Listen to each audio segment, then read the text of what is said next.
เนี่ยมาเห็ดงามาเห็ดหมูกระตากันบัดนี้นับ1 2 3 4จากนี้ก็1 2 3 4เอา3 เส้นทั้งกลาง3 เส้นทั้งกลางเอาข้างนี้มุมนี้1 2 3 4 3 เส้นทั้งกลางเริ่มเลยได้เขา ได้ในร่อนเขียว เขาใส่ได้ล่าง15ส่วนนั่นนี่ส่วนที่เขาจงไว้นี่เขาเอาเกี่ยวขึ้นมาภายนี่แต่มันได้ขนาดนี้เอาไว้เกี่ยวจากนี้มาเขาจงส่วนไว้เขาเอาไว้เห็ดหางสิงเอาไว้ถักหางสิงเขาจะมาสอดเกี่ยว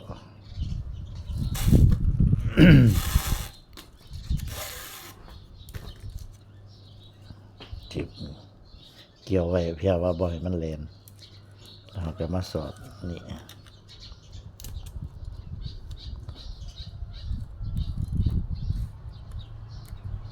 สอดข้างในออกมา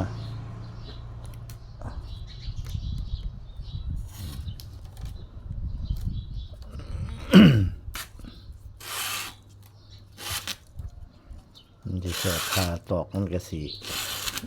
นั่นจักหน่อยดิ่งได้ดิ่งฝืดจักหน่อยเอ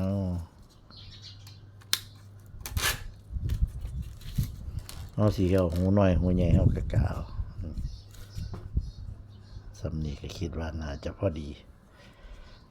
แล้วก็เกี่ยวดึง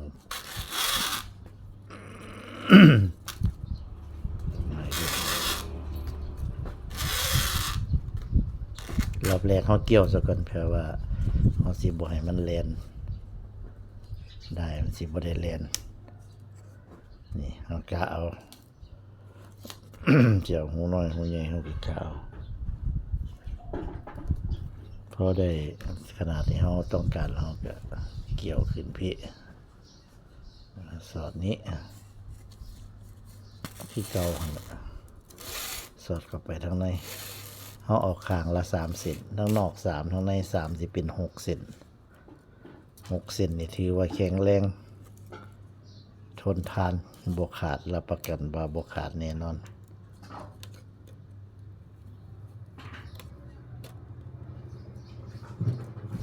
สอดออกมาคือเก่า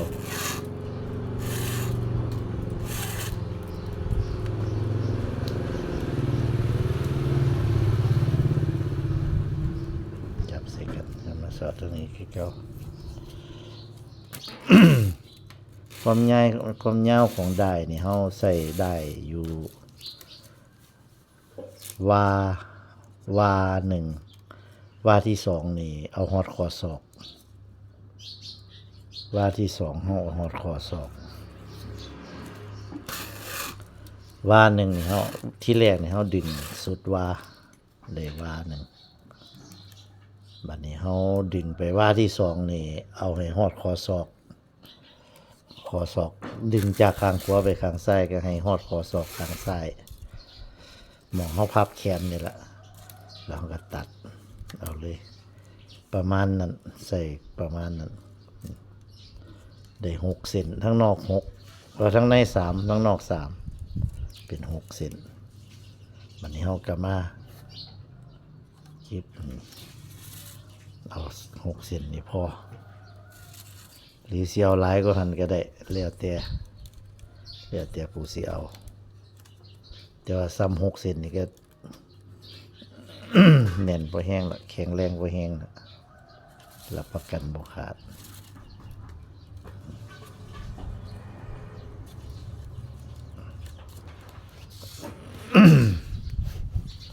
ใส่ขาหนีบไปกันนี่จึ๊บนี่มันเหี่ยวเข็มออกก็ได้มันค่อยง่ายเข็มออก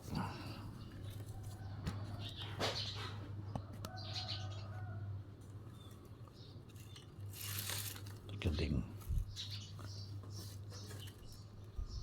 ให้มันได้ลายเก่าตลอดสอดลายเก่าดึงลายเก่าตลอดนี่โดยให้ได้มันเข้าไปเป็นติดกันไว้ได้มันนะบ่ให้มันห่าง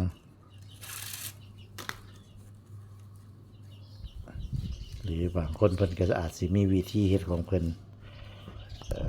บ่เฮ็ดจังซี่ก็ได้แต่ว่าของเฮาสูตรของเฮาคือเฮ็ดแบบนี้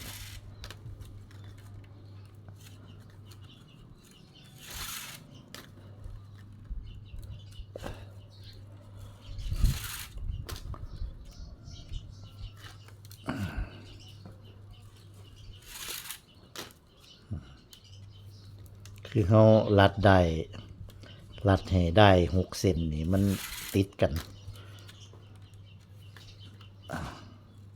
เฮ็ดให้มันติดกันไว้อันนี้เป็นหูกระตาแบบพายเด้อพี่น้องแบบใส่สายพายกันกระตาอีกแบบหนึ่งก็แบบหิวก็สิใส่ง่วงเอาไม้มาเฮ็ดง่วงแบบนั้นก็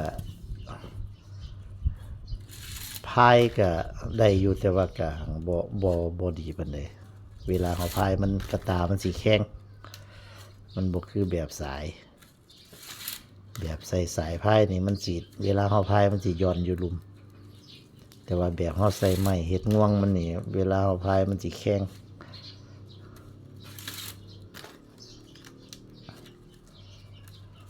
เหมาะสำหรับหิวอันแบบอันใส่ง่วง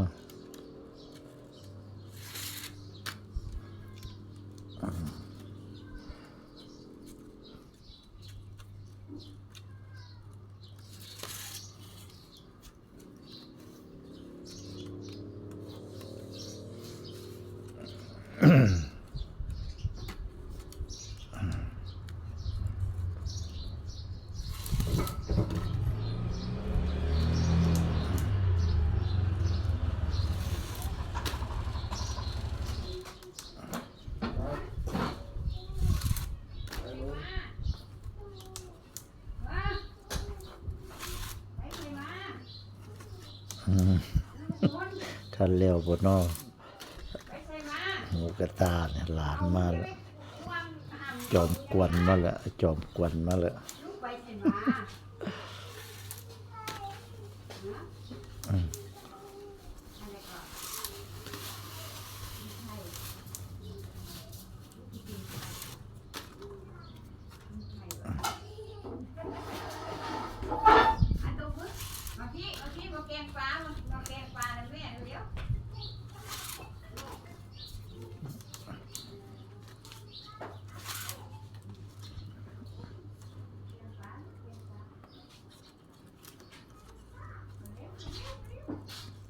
เฮ็ดตอนหลานบ่อยู่หรือตอนหลานนอนเท่านั้น บ่ค่อยมีเวลาเฮ็ด เฮ็ดพันแล้วหลานมาก่อนบ่รู้ว่าสิทันแล้วบ่เนาะพี่น้องทักให้เบิ่งไปเรื่อยๆ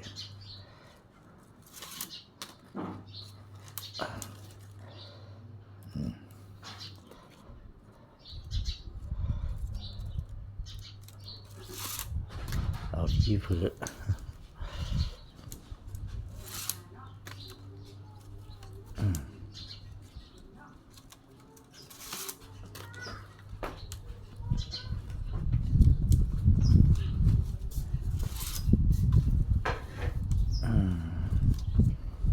ลมหนาวแห้งมื้อนี้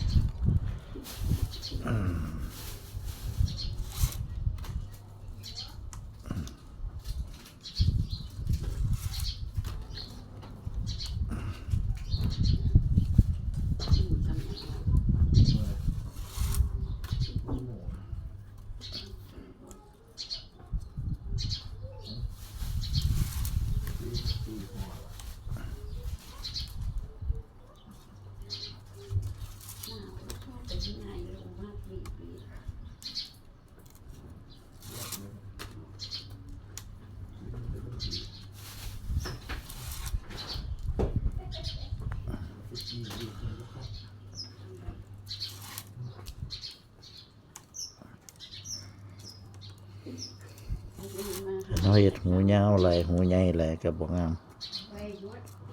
เฮ็ดหูให้มันกะเฮากะเอาพอดีกระทัดรัด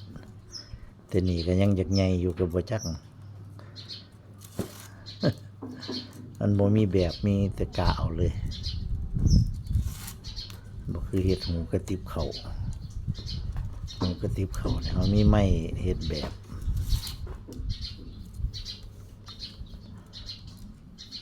เลยใส่แบบมันสิทอกันทั้งสองข้าง อันนี้กะเอาอย่างเดียว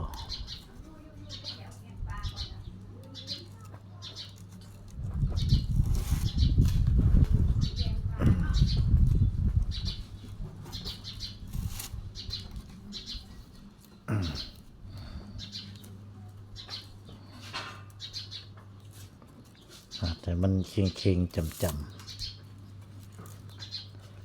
กึบนี่ดีพอดีอยู่ เห็ดออกมาแล้วลองก็สิประมาณนี้บัดนี้เฮาก็มาถักหางสิงถักหางสิงเฮาก็ใส่เข็มคือเก่าถักหางสิงเฮาก็ใส่เข็มคันบ่ใส่เข็มมันสิเฮ็ดบ่ได้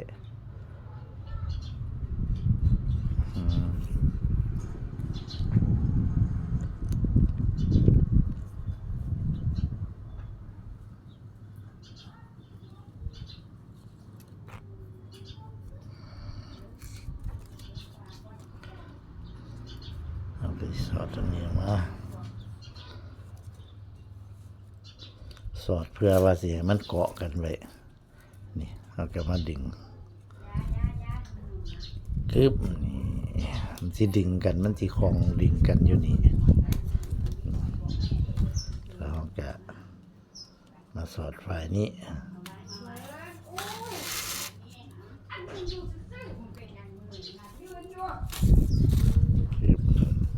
แบบนี้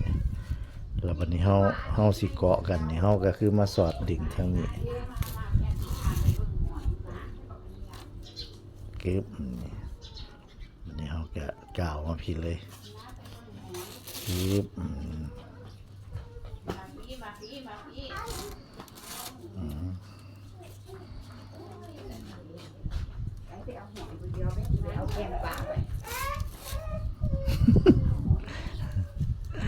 ตัวลายมาแล้วตัวลายมากวนนี่แล้วก็บัดนี้เฮาขามเอาอัน2 เซนมันขาม2 เซนแล้วก็สอดเพื่อว่าให้มันดึงกันเกาะกันไว้กึบมานี่สอดอีกเอาลมแห้งขนาดมันชิบสอดเป็นคอ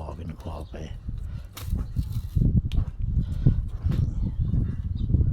ขาม2 เซนนี่คือเก่าขาม2 เซนในขามเซนที่ฟูมันไปขามเซนรอดนี่มันสีแลนขึ้นต้องขามเซนฟู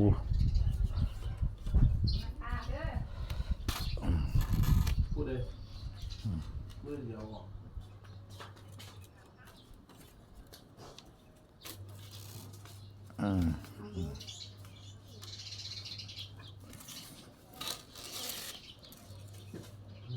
ได้อยู่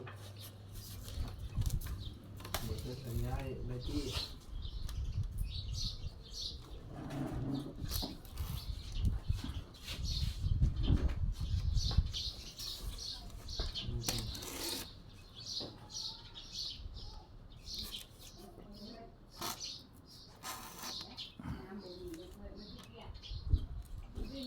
เอาเห็ดจาก10 หรือ 11 12ประมาณนี้นะ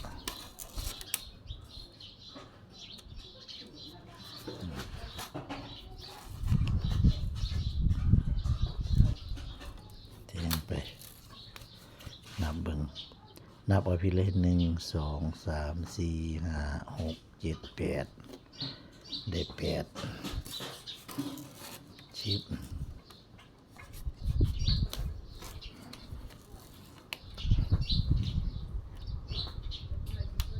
เอากอดใส่กันกับตอกสั่งมันไว้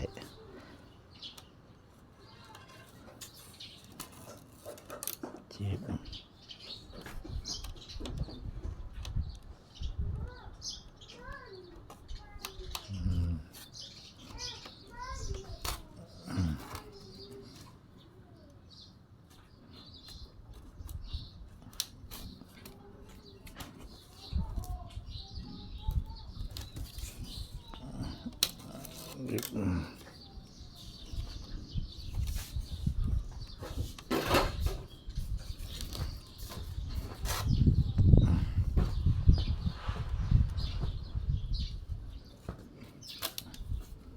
ชิป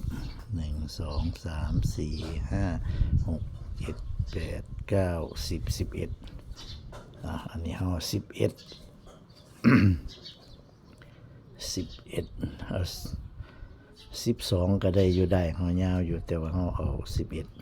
11วันนี้พอเฮานั่นแล้วก็เฮาก็มาหยักไว้บัดนี้ชิปดิ่งไว้อันนี้ดิ่งไว้แล้วเฮาก็หัดสนมันไว้มัดปุ่มมันไว้แล้วก็เฮาก็มาอันนั้น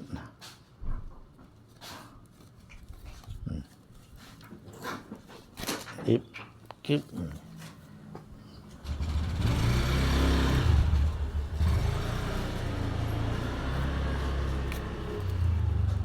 เพื่อว่าเฮาสิตัดส้นได้แบบเฮาบ่จูดก็บ่เป็นหยังแต่ว่าเฮาดึงแบบนี้อันนี้เฮาก็จิบแค่นี้มันก็อยู่ละอยู่วันนี้ข้างที่2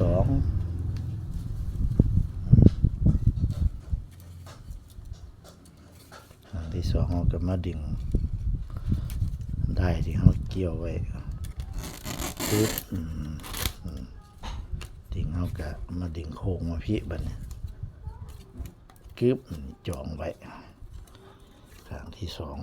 2ได้ที่เขาจงไว้จะสอดเข็มแค่คือกันแบบเก่าคลิป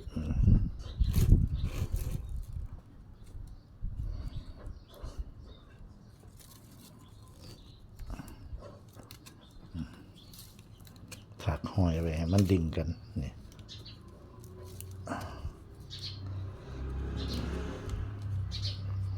ดึงกันไปเทียมมันก็เลียนออกกล่องนี่ดึงกันไว้ปึ๊บ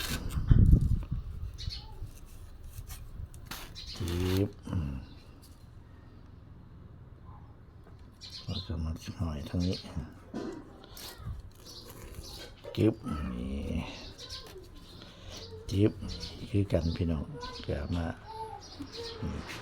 อันนี้คือกันมีท่าไปดับไฟ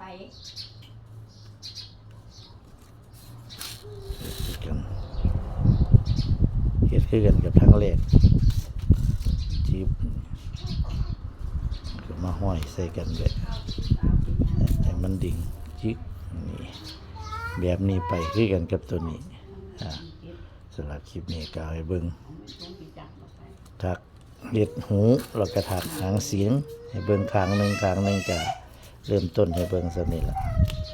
คลิปมันก็สิยาวเกินไปเฮ็ดคือกันพี่น้องกึบนี่เฮ็ดลงมาคือกันนี่ก็เราถือว่าพอเฮ็ดมาซ้ำกันนี่ละออกมาก็ประมาณนี้หูก็ได้งามอยู่สำหรับคลิปนี้ก็ขอจบไปเพียงแค่นี้ค คลิปต่อไปก็ติดตามต่อไปสิเป็นอันใดก็ติดตามต่อไปเด้อพี่น้องเด้อสวัสดีครับ